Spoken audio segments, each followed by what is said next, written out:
जेतिकी कौतुकिया सेतिकी गुलुगुलिया ता कौन ओठर खिली खिली हस आउ ता चपलामी मन किणी नेउछि हेले विधाता बोधे देखि सही पारिला नाही।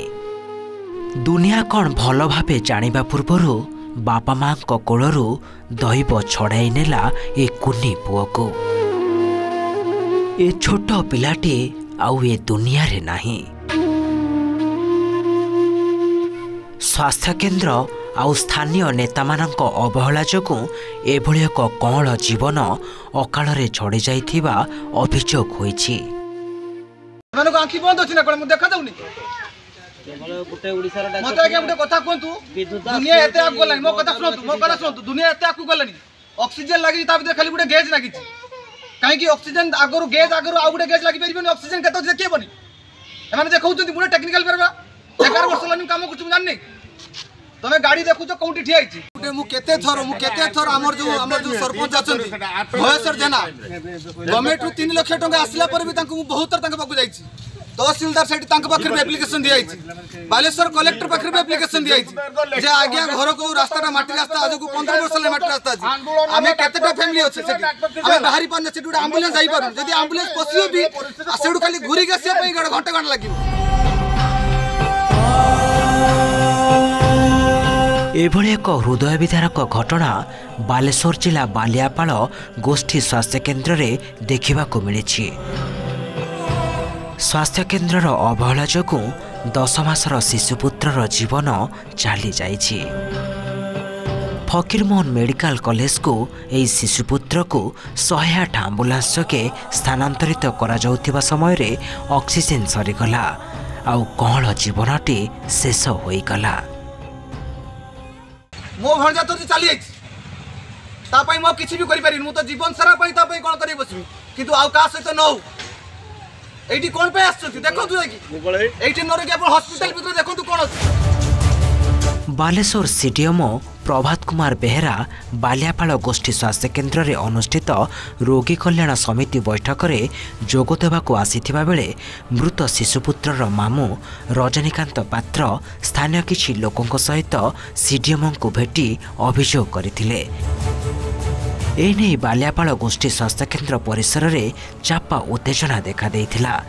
7 दिन मध्यरे यार तदंत करा जाई कार्यानुष्ठान ग्रहण करा जियो बोली सीडीएमओ कहिबा परे परिस्थिति शांत पड़िथिला। आज को पाठ पढुथवा टाइम रो आज पर्यंत गवर्नमेंट हॉस्पिटल लागे किछि नै आ बालियापालटा केते बडो देखनु जाई कि छुआ डॉक्टर जो छुआ एटा अछि जाई कि वार्डटा अछि देखनु जदी 10 टारो अधिका बेड थियो मता सी कहिबे आपण जाई कि बालेश्वर गवर्नमेंट हॉस्पिटल देखनु छुआ को धरि कि तळे बसचंती। रिपोर्ट अनुसार जलेश्वर ब्लॉक बाईगणबाड़िया पंचायतर घंटियाड़ी गाँवर रामकृष्ण नंदी 10 मासर पुओ देवाशीष नंदी देह खराब हेबारु तांको मामू रजनीकांत पात्र तांको बालियापाल गोष्ठी स्वास्थ्य केन्द्र को आनिथिले। सेठारे स्वास्थ्य परीक्षा कराई औषध नहीं घर को फेरिथिले। मात्र रातिरे देवाशीष को हठात जोर रे काश हेबारु पुणी बालियापाल गोष्ठी स्वास्थ्य केन्द्र को अणागला। सेठारु बालेश्वर फकीरमोहन मेडिकल कॉलेज को रेफर करागला। 108 आंबुलांस के जाउथिबा बेले ऑक्सीजन सरी जिबारु अन्य एक आंबुलांस व्यवस्था करा जाई मेडिकल कॉलेज को नियागला। मात्र सेठारे डाक्टर देवाशीष को मृत घोषणा करथिले। जीवा बेले आमे तले बाहरी गलु बालियापाल गवर्नमेंट हॉस्पिटल से रास्ता रे चालुतिवा जामसुड़ी परे जेते मो निज माँ कहले छुआ टिके एमती कहीं आखि पाखि उल्टी दौर कौन हो देखला बेलू ऑक्सीजन नहीं ऑक्सीजन जो गेज लगी से गेज कंटा जीरो रे थिला एकदम तापर तांकर जो प्लास्टिक गोटे लगी जो ऑक्सीजन रे साइड रे प्लास्टिक लगी जो ऑक्सीजन बाहर कि नहीं देखिया पाई सेटा को देखला बेलू से पानी लेवलटा एकदम माने जीरो लेवल अच्छी ता भितर जो लगी फिल्टर टाइप रो सेठी नहीं ऑक्सीजन तो आमे तुरंत ड्राइवर को जणी थिलु कहीं गाड़ी भितर आउ कहीं नथिला केवल ड्राइवर थिलो आमे थिलु तो ड्राइवर निजे तांको तरफ कॉल करी से आउ गोटे आंबुलेंस रेडी कले से ऑलरेडी 15-16 मिनट पाखापाखि हो गलानी माने जो बस्ता आपनकर बाईपास अच्छी हाईवे जो अच्छी ता ऊपर आम पहुँचलु से 15-16-17 मिनट हो गला नहीं तार 2-3 मिनट भितर